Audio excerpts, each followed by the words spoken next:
ټرمپ یو ځل بیا د امریکا دفاع وزارت ته ویلي چې نظامي تجهیزات باید له افغانستان څخه واخیستل شي.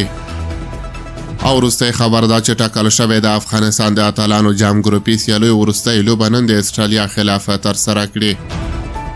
سلامونه ستړي مه شئ، وخت مو په خیر، پام وکړئ د یاران ټي وي یوټیوب چینل څخه د نن ورځې دوه تازه او مهمو خبرونو ته. د امریکا ولسمشر د دغه هیواد دفاع وزیر ته ویلي په افغانستان کې د امریکایي ځواکونو د پاتې نظامي تجهیزاتو د بیرته ستنولو مسله وڅېړي.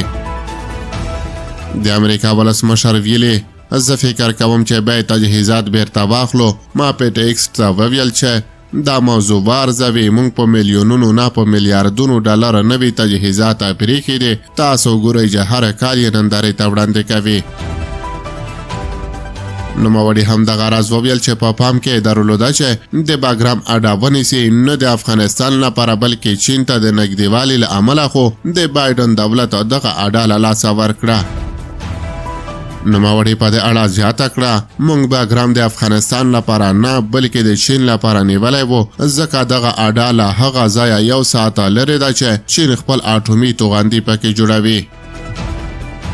سرپرست حکومت تر اوسه په دې اړه څه نه دي ویلي، خو تر دې وړاندې د اسلامي امارت وایاند په افغانستان کې د پاتې امریکایي پوځي تجهیزاتو بیرته وړل یوه خیالي خبره بللې وه او روښانه کړې وه چې د باګرام اډه د هیڅ هیواد په واک کې نه ده. د سیاسي چارو شنونکی جنت فهیم چکري په دې اړه زیاتوي غوره دا ده چې دا ډول ستونزې او کړکېچونو ته یو حل لار پیدا شي او د خبرو اترو ډیپلوماسۍ له لارې دا موضوع حل شي. د اسلامي امارت دریځ هم باید داسې وي چې هغوی ته بشپړ قناعت ورکړی شي. دا لومړی ځل نه دی چې د امریکا ولسمشر په افغانستان کې د خپل هیواد د پاتو نظامي تجهیزاتو په تړاو خبرې کوي، بلکې تر دې وړاندې یې هم له افغانستان سره د واشنګټن د مرستو دوام په افغانستان کې د پاتې شویو پوځي تجهیزاتو په بیرته ورګرځولو پورې مشروطه کړې وې. او وروستی خبر دا چې ټاکل شوې د افغانستان د اتلانو جام ګروپي سیالیو کې وروستی لوبه نن د استرالیا خلاف ترسره کړي. افغانستان به نن ورځ د فبرورۍ 28 نیټه ماسپښین 2 بجې د استرالیا خلاف د سیالۍ ډګر ته ښکته شي. استرالیا تر اوسه هیڅ لوبه نه ده بایللې یا د لوبډلې له انګلیستان څخه به ګټله او د سویلي افریقا خلاف لوبه د باران له امله بې پایلې اعلان شوه.